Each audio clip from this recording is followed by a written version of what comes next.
up? Back Dave the Confused. This video is not like anything else I've put on this channel thus far, but I've seen videos like this and I found them really interesting, and I thought I could probably bring something new to the table since, you know, we like variety here at Dave the Confused, right?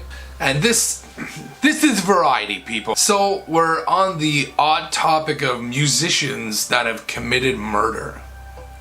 All of these cases have been well documented and, you know, been gone to trial, and people have been convicted, and, you know, it happens. Musicians, famous musicians and celebrities are people too, and people do dumb things. That's life. That's just where we are. That's just where we are right now. People do dumb things. So I don't want to change anyone's opinions about these musicians, because some of these situations were just, you know, off the cuff, kind of something that they had to deal with at the time. So, you know, but tragedy struck and consequences had to be paid. Well, let's get into it. Have you ever heard of the band the Sex Pistols? Probably, right?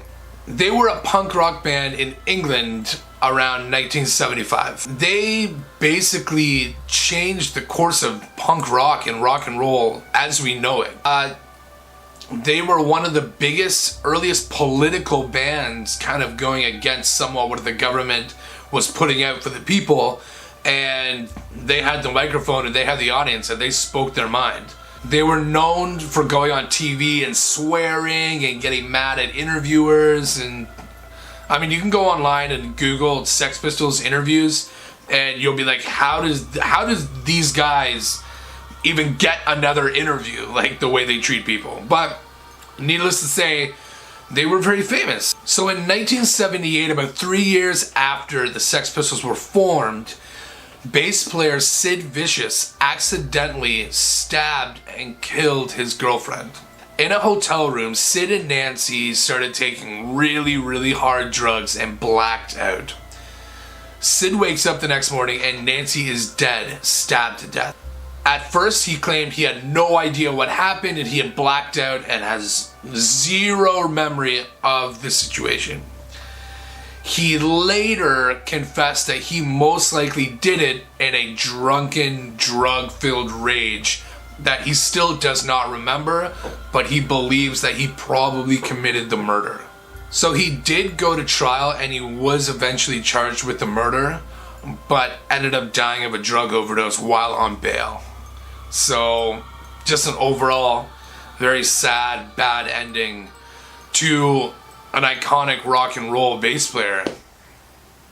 Moving on. Another band from, I believe, the 70s and 80s was The Who. And they were one of the biggest bands in England at the time, and they were on massive touring schedules, and they were followed by paparazzi and fans wherever they went. Their drummer, Keith Moon, was under the influence when he was almost attacked by fans and paparazzi. Him trying to get away from the situation, jumped in a vehicle and tried to speed off, accidentally hitting his bodyguard and one of his best friends. Moon was charged with murder, driving under the influence, and driving without a valid driver's license and insurance. Moon pled guilty to all the charges and said it haunted him every day right up till his death in 1978. Now this one I know is just a massive accident and just awful coincidences happening at the same time that just led to this awful, awful, tragic situation. But that's the price to pay sometimes, being such a massive celebrity, is you get mauled by fans and paparazzi and people, and then, you know, just bad things happen. Tragedies strike. I mean, even Justin Bieber hit someone with his truck trying to get away from the paparazzi. So he didn't kill them though. I mean, that's good, or else he'd be on this list. Snoop Dogg. Freaking Snoop Dogg, bro.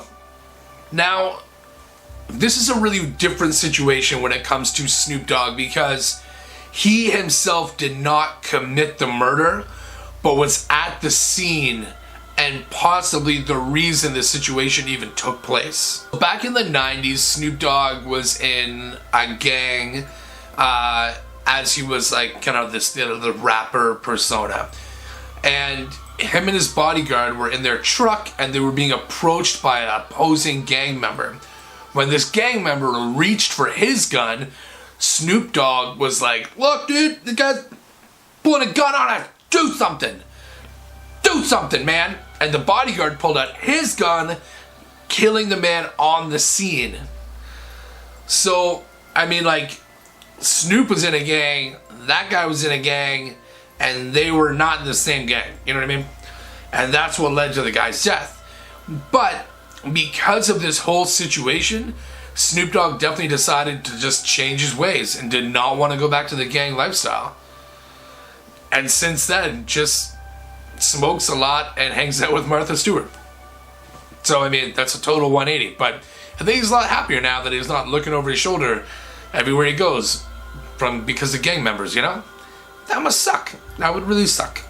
So this one is just crazy, massive story that has seemed to be recently blowing up on YouTube because of a movie.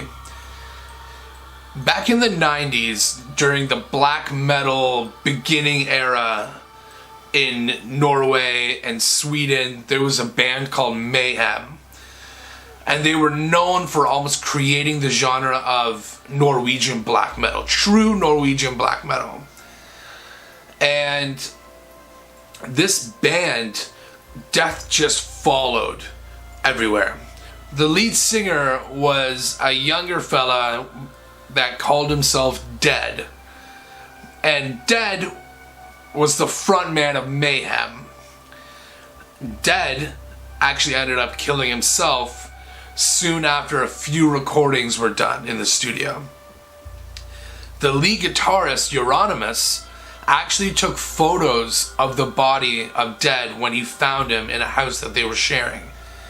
And after taking the photos, wanted to use one as an album cover. Okay. Then, because Euronymous kept going with the band Mayhem, he found a new singer and invited another guy to join the band named Varg Vickers.